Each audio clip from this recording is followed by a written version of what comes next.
Izar y Birchan. Y bueno, es nuestra primera vez aquí en Bilbao, en Mangamor. Y la verdad es que nos estamos pasando muy bien, está siendo todo muy divertido. Hay un montón de cosas muy divertidas para hacer y pensamos que Mangamor está siendo muy innovador respecto a añadir cosas de entretenimiento, como por ejemplo lo de humor amarillo, demás cosas, actividades para que la gente pueda divertirse. Y nada, pues hay un montón, aparte de actividades de ocio, hay un montón de talleres y de proyecciones y hay también unas exposiciones.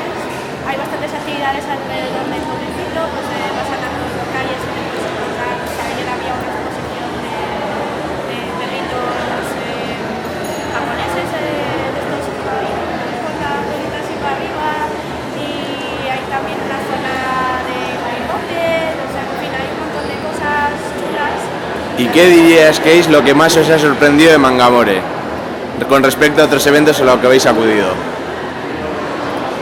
mí sobre todo eso, el querer añadir a lo mejor otras cosas que hagan que sea más entretenido, porque a lo mejor casi todos los eventos suelen tener lo típico de stands y puestos comerciales y bueno, como que realmente no hay actividades para rellenar el tiempo, y creo que Mangamor propone algo más, sí, ya sea bien actividades como de Quidditch o otro tipo de actividades para rellenar el espacio de tiempo en el que se está desarrollando, y eso creo que es importante para un evento.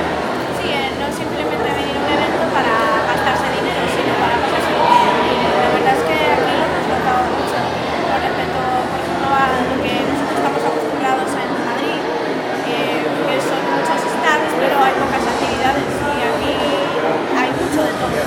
¿Recomendáis a gente de fuera de aquí venir a Mangamore? Sí, Sí.